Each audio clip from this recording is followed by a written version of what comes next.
आज कीरा गांव की गौशाला में भी एक प्रोग्राम था, वार्षिक उत्सव था।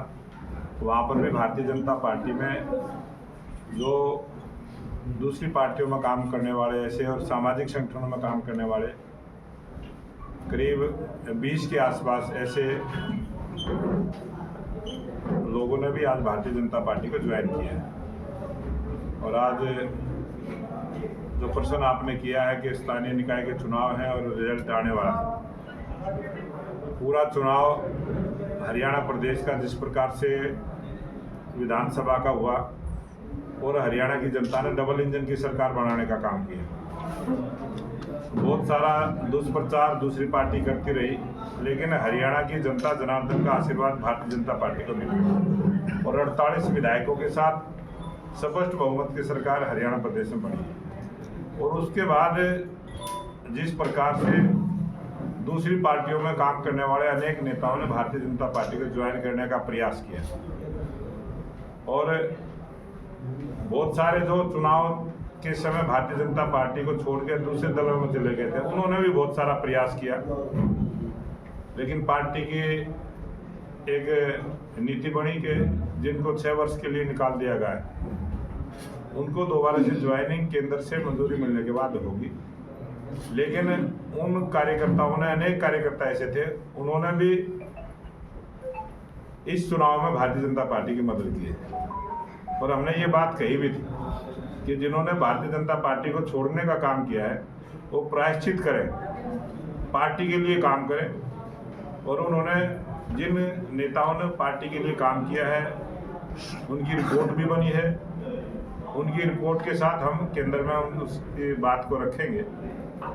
और जो पार्टी से छोड़ के गए थे उन सब के लिए भी आगे भी यही व्यवस्था है कि वो पहले पार्टी का काम करके दिखाएंगे, तब उनको पार्टी में शामिल करेंगे। उनकी शर्तों पर किसी की भी ज्वाइनिंग नहीं होगी।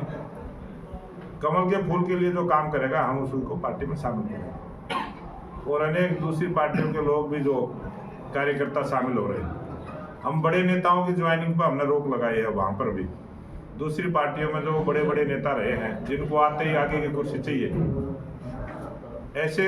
ऐसे नेताओं से बचते हुए हम जो जमीन पर काम करते हैं, जनता के बीच में जो काम करते हैं, जो स्वभाव भारतीय जनता पार्टी के कार्यकर्ताओं का है, उसी प्रकार के कार्यकर्ताओं को हम अब ज्वाइनिंग करवा रहे हैं। और उसी प्रकार की आज भी ज्वाइनिंग यहाँ मेवात जिले में हुई और चुनाव संपन्न हुआ है। और चुनाव में भी आप सबने भी देखा है और जिस प्रकार के रुझान आए हैं, एक तरफा वातावरण भारतीय जनता पार्टी का बना है। जब 12 तारीख को रिजल्ट आएंगे तो आप सबको भी पता चलेगा कि किस प्रकार से हरियाणा की जनता का विश्वास हमारे लोकप्रिय मुख्यमंत्री नायब सिंह सैनी की कार्यप्रणाली, देश के लोकप्रिय प्रधानमंत्री नरेंद्र मोदी जी की नीतियों पर विश्वास करते हुए भारतीय जनता पार्टी की ताकत बढ़ी है। और देश के लोकप्रिय प्रधानमंत्री नरेंद्र मोदी जी के प्रयास से, उनकी नीति से, उनकी कार्यशैली से भारतीय जनता पार्टी आज मजबूत हुई है। केंद्र में जहाँ तीसरी बार भारतीय जनता पार्टी की सरकार है, उसी प्रकार से हरियाणा में भी तीसरी बार भारतीय जनता पार्टी की सरकार है। और इस निकाय चुनाव के बाद हरियाणा प्रदेश में ट्रिपल इंजन की सरकार हरियाणा में चलेगी और 3 गुना गति के साथ विकास के काम होंगे। गरीब कल्याण की योजनाएं गरीब के घर तक पहुंचाने का काम हमारी सरकार करेगी।